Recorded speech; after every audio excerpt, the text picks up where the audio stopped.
본문에 보면은 시드기야 왕의 최후의 모습, 특별히 유다의 마지막 이제 함락, 예루살렘의 함락의 장면이 등장하죠.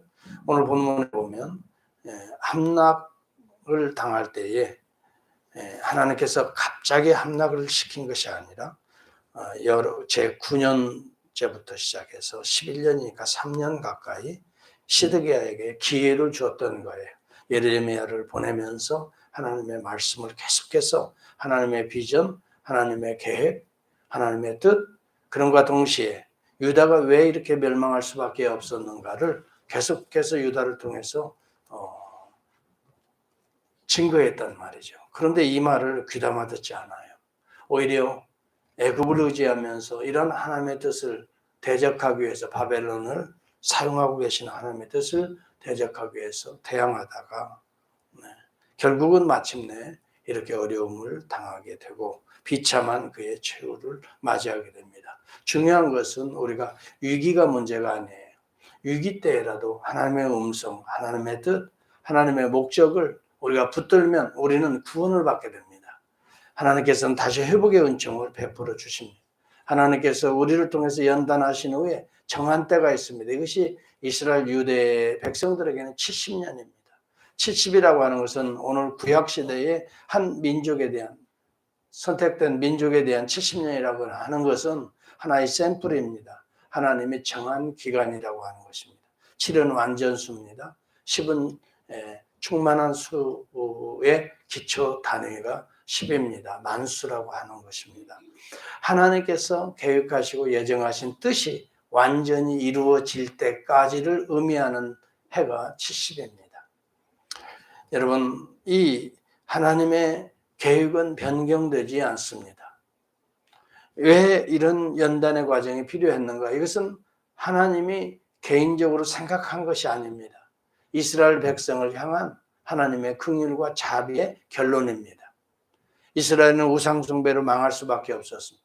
선지자들을 핍박했습니다. 그리고 그들은 여호와의 율법을, 언약을 깨버리고 말았습니다. 그들을 향한 하나님의 계획이었던 것입니다. 그들을 멸망시키는 것이 아니라, 무너뜨리는 것이 아니라 그들을 연단의 과정을 통해서 다시 새롭게 회개하고 하나님 중심, 말씀 중심, 성전 중심, 예배 중심, 교회 중심으로 바르게 세우고자 하는 하나님의 목표였습니다. 하나님의 뜻이었습니다. 그런데 그들은 이러한 하나님의 뜻에 대해서 우선 당장 바벨론이 침략하고 우리나라가 무너뜨리고 예루살렘 성전이 무너지니 바로 눈앞에 있는 이런 것만 생각하고 그들은 오히려 하나님의 뜻을 거부하고 거짓 선지자들의 말에 귀 기울였던 것이죠. 오늘 이 시대도 마찬가지입니다. 우리가 위기를 당할 때에 중요한 것은 이 위기를 배후에서 허락하시는, 또 조정하시는 어떤 면에서 보면은 직간접적으로 하나님이 활동하시는 역사거든요. 우리에게는 위기로 보여질 수 있어요. 우리에게는 환난으로 보여질 수가 있어요. 여러분, 7년 대의 환난이 임하고 있지만 하나님의 천년왕국, 하나님이 통치하시는 그리스도의 통치의 비밀이 7년 왕국의 지상에 있는 교회들 위에 임하는 내용들을 살펴보세요. 하나님은 7년 대의 환난에 이스라엘 백성들을 망하게 하시는 것이나 우리 하나님의 성도들 택한 교회를 망하게 하시는 것이 목적이 아니에요. 여기에서도 하나님이 구원받는 백성들을 모으고 있는 거예요. 하나님의 뜻 가운데에서 성령의 인침받은 자를 모으고 있는 이런 과정이거든요. 여러분, 이제 다시 돌아가서 이들을 한번 보시기 바랍니다. 시드기야는 첫째, 하나님을 의지하기보다 하나님 앞에 돌아와 정말 회개하고 하나님 중심으로 살아가기보다, 이것이 하나님의 목표였는데 애굽을 의지해요. 이 말은 무슨 말이냐면 당장의 눈앞에 있는 것들을 피해 보려고 이방 나라의 군사력을 의존한단 말이죠. 그때는 잠깐 피하는 것 같아요. 그래서 애굽이 도와주면서 2년 가까이에 다시 여러분 바벨론 군대가 물러나죠. 그러나 더 큰 환란이 여기 미치게 되는 것이 오늘 본문의 내용 아니에요. 결국은 이제 완전한 함락이 이루어지고 있는 것입니다. 여기서 우리가 중요하게 생각해야 될 것은 하나님의 말씀에 귀 기울여야 되는데 하나님이 그냥 갑자기 어려움을 주는 게 아니에요. 하나님께서 그냥 말 없이 우리에게 위기를 주는 게 아니에요. 말하시는 거예요. 말씀하시는데 듣지 않는다는 데 문제가 있는 거죠. 우리는 우리가 좋아하는 대로, 우리가 원하는 대로 듣기를 선택하는 거예요.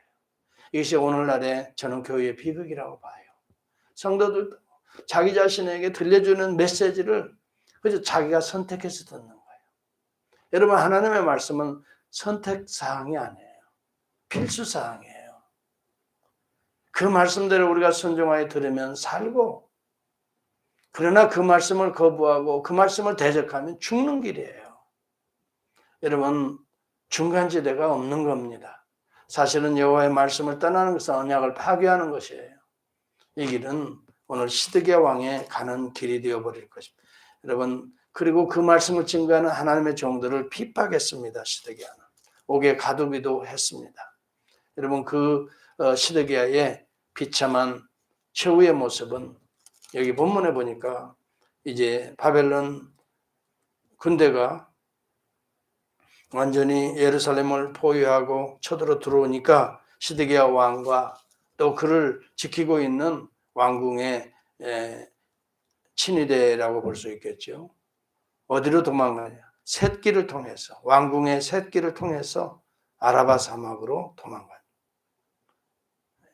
그래서 결국은 도망간다고 해서 갈대아 군사가 못 쫓아오겠어요? 결국은 잡혀서 그 자리에서 그 아들들이 죽습니다. 그리고 왕은 두 눈이 뽑혀서 포로로 잡혀가게 되는 이런 상황을 여러분 우리가 시드기야를 통해서 배우게 되는 것이죠. 참으로 하나님의 뜻을 대적하는 자는 이와 같이 망하게 될 것입니다. 여러분, 하나님의 뜻은 무엇입니까? 우리가 온전히 하나님 앞에 돌아와 엎드려 간구하며 연단의 과정을 하나님이 주실 때 우리 자신을 다시 돌아보며 위기의 과정들이 올 때 더 하나님을 의지하며 하나님의 음성에 귀 기울이며 하나님 앞에 엎드리는 길밖에 없어요. 그러나 여러분, 자기가 살려고 자기만 지금 왕이 이런 위치에 있는 거예요. 백성들이나 또 그 나라의 유다의 미래에 대해서 관심이 없어요. 과연 어떻게 하나님께서 그 민족을 다시 회복시킬 것인가에 대한 관심이 없어요. 우선 내가 어떻게 해요? 편히 먹고 마시고 잘 사는 길이다 생각하고 도망가는 거 아니겠어요? 네. 이것처럼 비참한 최후가 없죠. 두 눈이 뽑히듯이 영적인 이제 안목은 사라지게 될 것입니다. 여러분, 자녀들이 여기 다 비참하게 죽듯이 우리 후손들이 영적으로 여러분 더 이상 대를 잇지 못하게 될 것입니다. 우리는 이러한 메시지들을 통해서 하나님 앞에 정말 진실한 정직한 믿음으로 돌아오는 길만이 사는 길입니다. 그리고 지금 어렵다고 해서 영원히 어려운 거 아닙니다. 하나님께서는 때가 되면 회복시키십니다. 그리고 여러분, 1차 포로에서 이미 바벨론에 들어가서 거기에서도 예언하는 선지자가 있었어요. 에스겔입니다. 에스겔서 12장 12절에도 보면 시드기야가 이렇게 하나님의 말씀, 하나님의 뜻을 거역하다가 비참하게 죽게 될 것을 이미 에스겔서 12장 12절은 예언했어요. 도망가다가 비참하게 죽게 될 것을 예언하고 메시지를 전하는데도 불구하고 그 길 가는 어리석은 자의 최후의 모습을 여러분 우리는 보고 있는 겁니다. 여러분, 이것이 나무 얘기가 아닙니다. 이것이 시드기야 이야기로 여러분 넘기지 마세요. 오늘 나의 문제인 것입니다. 오늘 위기를 당하고 어려움을 당할 때 하나님의 뜻이 무엇인가를 정확하게 우리는 메시지를 지금 증거하고 있잖아요. 우리는 돌아와야 됩니다. 오히려 엎드려야 됩니다. 예배를 그동안에 여러분 형식적으로 드렸다면 정말 우리가 신령과 진정의 예배를 회복해야 합니다. 정말 주님의 교회를, 주님의 성도들을 정말 우리 이웃들에게 복음을 증거하며 살지 못했다면 우리는 이런 삶을 회개해야 합니다. 우리는 주님을 섬긴다고 형식적인 예배는 있었지만은 실제적으로 보면은 내 마음의 중심에 부분을 열고 보니까 세상의 우상들이 득실득실하였다면 이런 부분들을 우리가 철저하게 회개하고 여러분 하나님 앞에 다시 거듭나는 귀한 은혜의 기회가 된다면 하나님의 정한 때에 우리 자신들을 또 우리 교회를 또 회복시키는 놀라운 지상교회들을 하나님의 교회들을 회복시키시는 놀라운 은혜의 기회가 지금의 기회인 것입니다. 오히려 이번 기회를 통해서 우리는 철저하게 하나님 앞에 돌아옵시다. 예배가 살아야 됩니다. 형식적인 예배가 중요한 것이 아니에요. 사람의 숫자가 많이 모여서 엄청나게 멋있게 드려도 실제적으로 내 삶의 변화가 일어나지 않고 내 삶에서 가정에서 진정한 복음적인 삶의 어떤 소통이 이루어지지 않는다면 이것은 우리의 신앙이 형식적인 신앙이 될 수밖에 없다는 것을 오늘 시드기야를 통해서 배워야 됩니다. 그리고 여러 번 하나님이 회개의 기회를 주셨습니다. 에레미야에게 통해서 시드기야에게 계속 말하겠습니다. 여러분 구덩이에 봐서 집어 던져놔도 시드기야는 그 하나님의 메시지를 어떻게 해요? 왜곡하지 않았어요. 그대로 증거했어요. 하나님의 뜻을 대적하지 말라. 피할 길을 하나님이 주시는데 하나님의 뜻을 대적하게 될 때에는 반드시 망하리라. 그런데도 불구하고 그런 소리를 듣기 싫으니까 오히려 에레미야를 미워하고 핍박하고 조롱하고 무시하고 거짓 선지자들이 얘기에 귀 기울이면서 애굽을 의지하면서 순간순간 모면해 보려고 했던 이 어리석은 지도자의 모습을 보십시오. 우리는 심플해야 됩니다. 하나님 앞에 복잡해서는 안 됩니다. 어려움이 있을 때는 하나님 앞에 엎드리는 것입니다.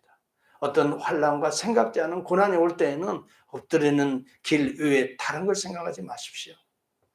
주님 앞에 엎드려 주님 앞에 기도하며 내 자신을 잘 살피면서 다시 한번 거듭날 수 있는 은혜의 기회를 하나님이 주실 때까지 내 자신을 씻고 정결하게 회복시키는 것입니다. 기도가 살아나야 됩니다. 여러분 제가 보면은 기도한다고 하면서도 기도하지 않고 한 1, 2분 여러분 기도해야 됩니다. 기도해야 삽니다. 말씀을 붙들자고 아무리 제가 얘기해도 말씀은 그저 형식적으로 한두 번 보는 것이 되어서는 이 말씀이 여러분의 삶에 여러분의 지식에 여러분의 감정에 여러분의 의지를 여러분 참으로 통제하기도 하고 때로는 때리기도 하고 때로는 여러분 새롭게 위로하기도 하고 이런 메시지가 되어야 됩니다. 그러려면 이 메시지를 여러분 그냥 수박 걷어기 식으로 그러면서 말씀을 그냥 스쳐가면 안 되고 우리가 되새김질 하듯이 여호와의 율법을 주야로 묵상한다는 말은 되새김질하면서 이것을 잘근잘근 씹어서 마치 내 삶에 참 소화해서 내 영혼의 살과 피가 되게 하는 그와 같은 용어인데요. 그런 메시지를 우리가 받아들여야 될 것입니다. 그럴 때 우리의 삶에 변화가 일어나고 우리의 흔들리는 마음이 붙들리고 그 다음에 우리가 소망 가운데 인내하며 이 어려운 고비를 잘 이기고 복음을 지키고 교회를 지켜내고 마침내 하나님이 회복하실 때 생각지 못한 놀라운 역사들이 일어나게 될 그날을 바라보는 거예요. 에레미야는 여기 본문에 보면 이러한 멸망 가운데도 에레미야는 옥중에서 석방되어서 특별한 보호를 받고 있는 장면을 11절 이하 14절을 보여줍니다. 하나님이 이미 에레미야에게 약속하신 내용입니다. 에레미야서 15장 21절의 말씀이 성취되는 것입니다. 에레미야서 1장 글을 부를 때도 마찬가지요. 이 메시지를 우리 하나님께서 전해주었어요. 1장에도 여러분 다시 한번 돌아보고 15장 21절에도 다시 한번 돌아보세요. 분명하게 하나님께서 에레미야를 부르실 때는 내가 너를 구원하리라 그랬습니다. 어려운 역경 속에서도 너를 구원하리라. 여러분 여기 본문에 유다가 함락됩니다. 예루살렘이 함락됩니다. 시드기야 왕은 비참하게 자녀들이 죽게 되고 그 다음에 도망가다가 두 눈이 뽑혀서 쇠사슬로 묶여서 포로로 잡혀갑니다. 그러나 그 가운데 특별히 바벨론 왕이 에레미야를 구원하도록, 그리고 특별히 돌보도록, 또 그의 집으로 돌아가도록 이렇게 조처를 내리는 내용이 11절 이하에 등장. 그를 데려다가 선대하고 해하지 말며 12절에 보면 그가 내게 말하는 대로 행하라. 지금 바벨론 왕이 군사를 보내면서 에레미야를 건드리지 말라는 거죠. 그리고 그가 말하는 대로 행동하라라고 말. 어떻게 이런 일이 있을 수 있습니까? 하나님의 역사 아닙니까? 하나님의 돌보심이 아닙니까? 하나님의 종들에 대한 하나님의 특별한 돌보심이 아닙니까? 어려운 환난 가운데서도 진리와 정도를 선포하고 지켜나가는 오늘 이 시대의 하나님의 종들에 대한 하나님의 돌보시며 하나님의 구원하심. 여러분 무엇을 두려워해야 합니까? 하나님을 두려워해야. 하나님의 이 메시지들을 우리는 귀담아 들어야 되는 것입니다.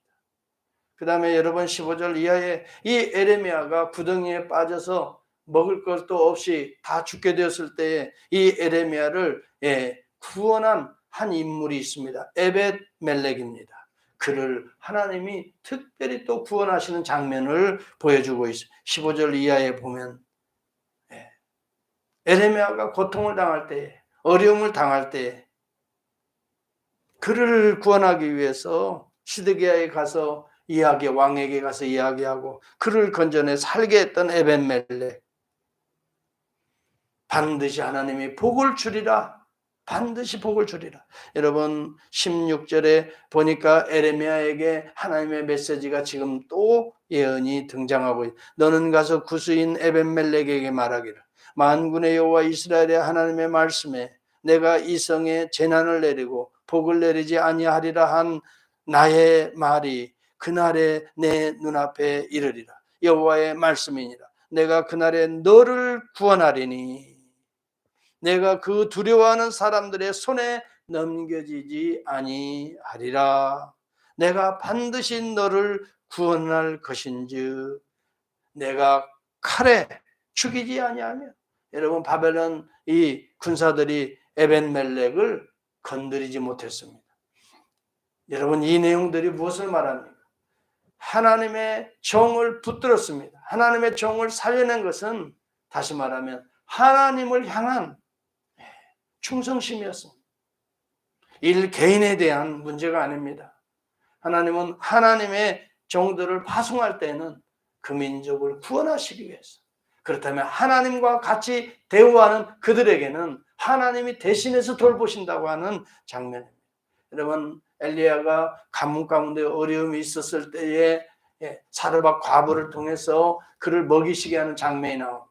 아니 세상에 자기들 가족들끼리 먹고 죽어야 될 참 그런 상황에서 그 밀가루통과 기름 한 통 있는 그것을 부어서 자기를 달라는, 여러분 우리가 볼 때는 비상식적인 것 같이 보이지요.